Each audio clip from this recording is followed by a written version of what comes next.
এখন আমরা আলোচনা করব পাঁচ ওয়াক্ত নামাজের ওয়াজিফা। পাঁচ ওয়াক্ত নামাজের পর আমরা কি কি ওয়াজিফা পড়ব, রাসূল করিম সাল্লাল্লাহু আলাইহি সাল্লাম সেগুলি আমাদেরকে শিক্ষা দিয়ে গিয়েছেন। পাঁচ ওয়াক্ত নামাজের শুরুটা করি আমরা ফজরের সালাত দিয়ে।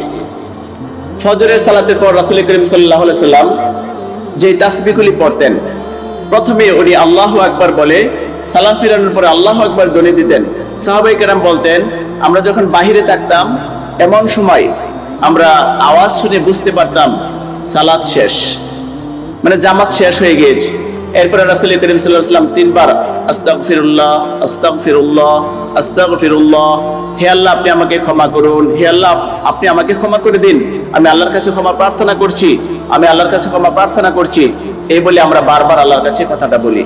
নবী করিম সাল্লাল্লাহু আলাইহি ওয়াসাল্লাম এরপরে একবার বলতেন আল্লাহুম্মা আনতাস সালাম ওয়া মিনকাস সালাম তাবারাকতা ইয়া যাল জালালি ওয়াল ইকরাম, হে আল্লাহ আপনি শান্তি, আপনার থেকে শান্তি আসে।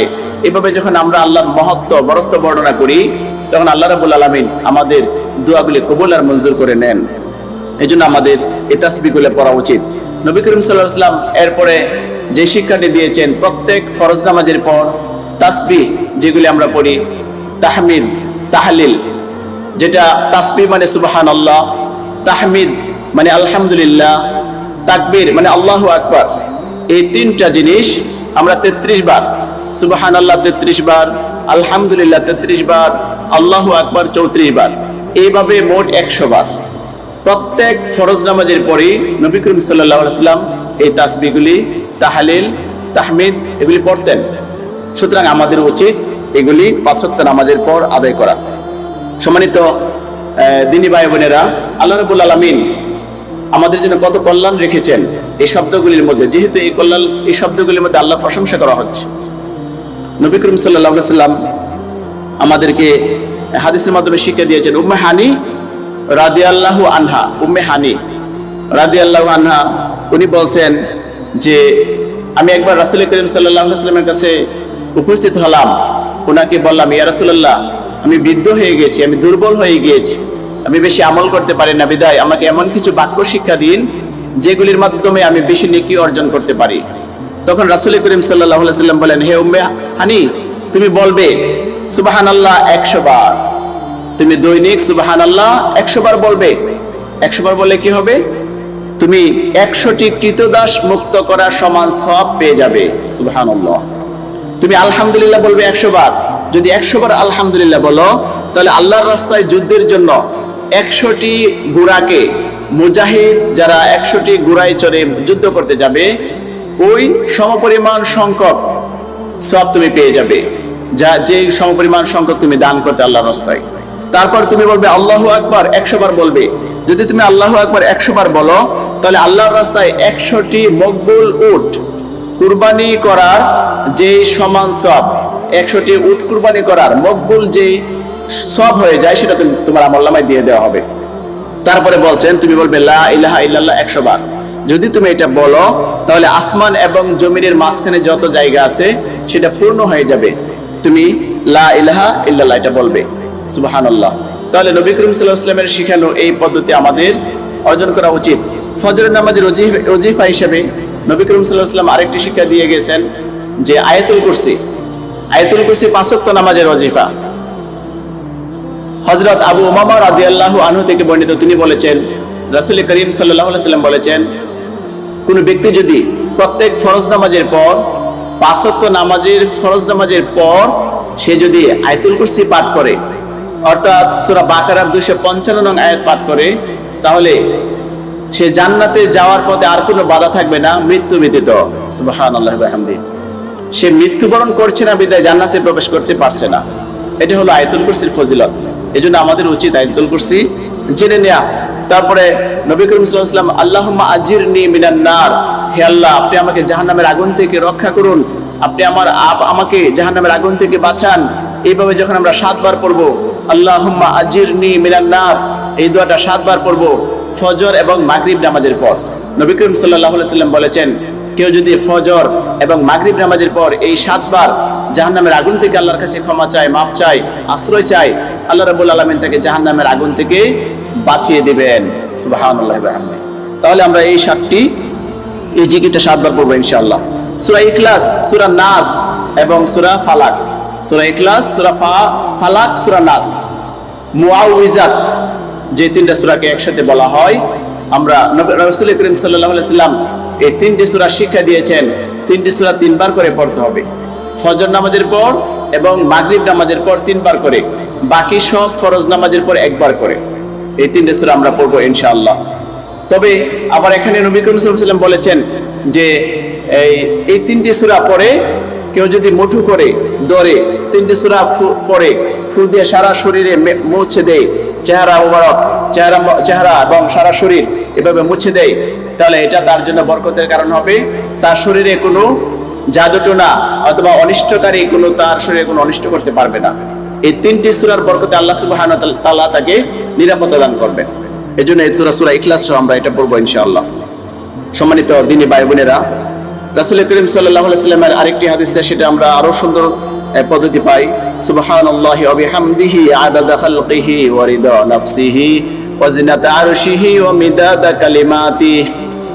এই যে সুন্দর একটা তাসবিহ, সেটা অর্থ হলো সুবহানাল্লাহি ওয়া বিহামদিহি, আমি আল্লাহর পবিত্রতা ও প্রশংসা ঘোষণা করছি, আদাদা খালকিহি, তার সৃষ্টি সমপরিমাণ, ওয়া রিদা নাফসিহি, তার সন্তুষ্টি পরিমাণ, ওয়া জিনাতা আরশিহি, তার আরশের ওজন পরিমাণ, ওয়া মিদাদা কালিমাতিহি, এবং তার বাক্যের কালির সমপরিমাণ।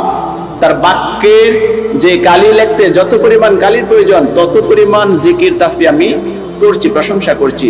এইভাবে যখন আমরা অফুরান ভাবে, নির্দিষ্ট না করে অফুরান ভাবে আল্লাহর প্রশংসা করি, আল্লাহ রাব্বুল আলামিন খুশি হয়ে যান। যেমন একটি হাদিসে সুন্দরভাবে সেটা বর্ণনা আছে। উম্মুল মুমিনিন জুয়াইরিয়া রাদিয়াল্লাহু আনহা বলেন যে আমি ফজরের নামাজের পর আমি আমার মুসল্লায় আমার ঘরে বসে আছি, এমন সময় রাসূল করিম সাল্লাল্লাহু আলাইহি ওয়াসাল্লাম ঘরে আসলেন। আসার পরে উনি দেখলেন আমাকে তাসবিহরত অবস্থায়, আমি তাসবিহ করছি, জিকির করছি আল্লাহর। তখন রাসূল করিম সাল্লাল্লাহু আলাইহি ওয়াসাল্লাম চলে গেলেন, আমার ঘরে ঢুকলেন না। উনি অনেক পর দুপুরের প্রায় এমন সময় এসে আমাকে দেখেন আমি বিছানায় বসে আছি। তখন উনি বললেন, জুয়াইরিয়া, তুমি কি এখনো ওই অবস্থায় আছো যে অবস্থায় আমি ফজরের পরে দেখেছি? বলছে, হ্যাঁ আল্লাহ রাসূল, আমি ওই অবস্থায় আছি। বলছে, আমি এখান থেকে যাওয়ার পর আমি চারটা বাক্য পড়েছি, সুবহানাল্লাহি আলহামদুলিল্লাহি ওয়া লা ইলাহা ইল্লাল্লাহু আল্লাহু আকবার। আমি বলেছি সুবহানাল্লাহি ওয়া বিহামদিহি আদাদা খালকিহি ওয়া রিদা নাফসিহি ওয়া জিনাতা আরশিহি ওয়া মিদাদা কালিমাতি। এই চারটি বাক্য মাত্র তিনবার বলেছি। তিনবার বলার সমপরিমাণ সওয়াব হবে। এটাই তুমি ফজর থেকে শুরু করে এই দুপুর পর্যন্ত যত আমল করেছো, যত তাসবিহ পড়েছো, যত জিকির আজকার করেছো, আমার এই জিকিরটা, এই চারটা বাক্য মাত্র তিনবার বলেছি, সব সমান সব আমি পেয়ে গেছি। সুবহানাল্লাহি ওয়া বিহামদিহি। তাহলে এই জিকিরটা অনেক গুরুত্বপূর্ণ, যেহেতু অনেক ফজিলত নবী করিম সাল্লাল্লাহু আলাইহি ওয়াসাল্লাম আমাদেরকে শিক্ষা দিয়ে গেছেন। অনুরূপ একটি হাদিস তিরমিজি শরীফে, সুনানে তিরমিজিতে রয়েছে যে উম্মুল মুমিনিন সাফিয়া রাদিয়াল্লাহু আনহা উনি বলছেন যে রাসূল করিম সাল্লাল্লাহু আলাইহি ওয়াসাল্লাম একবার এসে আমার কাছে দেখেন আমার সামনে 4000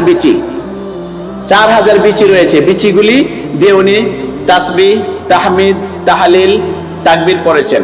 নবী করিম সাল্লাল্লাহু আলাইহি ওয়াসাল্লাম জিজ্ঞেস করলেন যে সাফিয়া, তুমি কি এইগুলি দিয়ে জিকির করেছো, আল্লাহর তাসবিহ পড়েছো?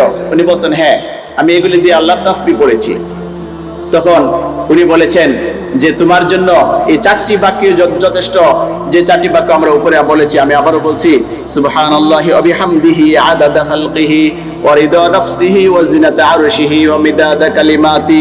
এই বাক্যটা যদি আমরা তিনবার পড়ি তাহলে সারা দিন 4000 এখানে বিচির কথা উল্লেখ করা হয়েছে, আরো যদি অসংখ্য হয় তারপরে এই দোয়াটা তিনবার পরেই যথেষ্ট। তাহলে আমরা ফজরের পরে ইনশাআল্লাহ এই দোয়াটা তিনবার পড়ব। রাসূল করিম সাল্লাল্লাহু আলাইহি ওয়াসাল্লাম আরেকটি হাদিসে আমরা পাই যে সুবহানাল্লাহি ওয়া বিহামদিহি, শুধু এই কালিমাটা সুবহানাল্লাহি ওয়া বিহামদিহি, আবু তালহা রাদিয়াল্লাহু আনহু থেকে বর্ণিত, তিনি বলেছেন রাসূল করিম সাল্লাল্লাহু আলাইহি ওয়াসাল্লাম বলেন, কেউ যদি 100 বার এই সুবহানাল্লাহি ওয়া বিহামদিহি শুধু এইটুকু কালিমা পড়ে, এইটুকু বাক্য তেলাওয়াত করে, তাহলে তার জন্য 1,24,000 সমপরিমাণ সব আল্লাহ তাআলা আমলনামায় লিখে দেন। সুবহানাল্লাহি ওয়া বিহামদিহি। তাহলে সাহাবায়ে কেরাম যারা উপস্থিত ছিলেন তারা বলল, ইয়া রাসূলুল্লাহ, তাহলে তো আমাদের মধ্যে কেউই বিপদে পড়বে না, তার মানে জান্নাতে সবাই চলে যাবে, জাহান্নামে কেউ যাবে না, এটা তো অনেক ভালো। নবী করিম সাল্লাল্লাহু আলাইহি ওয়াসাল্লাম বলেন, হ্যাঁ, তোমাদের মধ্যে অনেকেই অনেক নেকি নিয়ে উপস্থিত হবে। সেই নেকিগুলি যদি পাহাড়ের উপর রেখে দেওয়া হয়, পাহাড় ভেঙে যাবে। কিন্তু আল্লাহ রাব্বুল আলামিন তার সামনে যখন তার নিয়ামতগুলি তুলে ধরবেন, তখন ওই নিয়ামতগুলি এক এক করে তার নেকিগুলি নিয়ে চলে যাবে। সে অসহায় হয়ে যাবে। এমন সময় আল্লাহর রহমত বিজয়ী হয়ে তাকে জান্নাতে নেবে। সুবহানাল্লাহ। তাহলে প্রমাণ হলো যে আমল দিয়ে শত কোটি কোটি গুণ আমল হলেও আল্লাহর এক একটা নিয়ামতের শুকরিয়া আদায় করে শেষ করা যাবে না। নেকি দিয়ে আল্লাহর জান্নাতে যাওয়া যাবে না। অবশেষে আল্লাহর রহমত দিয়ে বান্দাকে প্রমাণ করে দিবে, বান্দা এত নেকি করার পরেও তুমি কিন্তু জান্নাত পাওনি, আমার রহমত তোমাকে অবশেষে জান্নাতে নিচ্ছে। এটা আল্লাহ প্রমাণ করে দিবেন। এজন্য আমাদের বেশি বেশি নেকি করা উচিত, যাতে করে আল্লাহ আমাদের প্রতি খুশি থাকেন এবং খুশি হয়ে রহমতের চাদরে ডেকে আল্লাহ আমাদেরকে জান্নাতের সুগম পথ আমাদের জন্য প্রশস্ত করে দেন। আল্লাহ রাব্বুল আলামিন আমাদেরকে তৌফিক দান করুক। সম্মানিত দিনী ভাই বোনেরা, এতক্ষণ যে আমলগুলি বললাম সেটা বিশেষ করে ফজর এবং মাগরিব এই দুই ওয়াক্ত নামাজে আমরা পড়ব। এছাড়া ঈশা, এই জোহর, আসর এবং ঈশা এই তিন ওয়াক্ত নামাজে আমরা অন্য তাসবিহগুলি পড়তে পারি। আয়াতুল কুরসি আমরা প্রত্যেক নামাজে পড়ব। সুবহানাল্লাহ 33 বার, আলহামদুলিল্লাহ 33 বার, আল্লাহু আকবার 34 বার প্রত্যেক নামাজে পড়ব। এবং কোন হাদিসে রয়েছে জোহর নামাজে এই তাসবিহগুলি 10 বার করে পড়লে হয়। সুবহানাল্লাহ 10 বার, আলহামদুলিল্লাহ 10 বার, আল্লাহু আকবার 10 বার। যদি 10 বার করে পড়া হয়, এটা একটা দায়িত্ব পালন হয়ে যায়। ইনশাআল্লাহ আমরা এই দায়িত্বটা পালন করার চেষ্টা করব। আল্লাহ রাব্বুল আলামিন আমাদেরকে প্রত্যেক ফরজ নামাজের পর যেন সুন্দর সুন্দর যে ওয়াজিফাগুলি আছে, আর অনেক দোয়া রয়েছে, সময় সংক্ষিপ্ততার কারণে আমরা বলতে পারিনি। আল্লাহ রাব্বুল আলামিন যেন আমাদেরকে সেই তৌফিক দান করেন, সেগুলো আমল করার তৌফিক দান করেন। সবাই বলে আমিন। ওয়া আখিরু দাওয়ানা আলহামদুলিল্লাহি রাব্বিল আলামিন। আসসালামু আলাইকুম ওয়া রাহমাতুল্লাহি।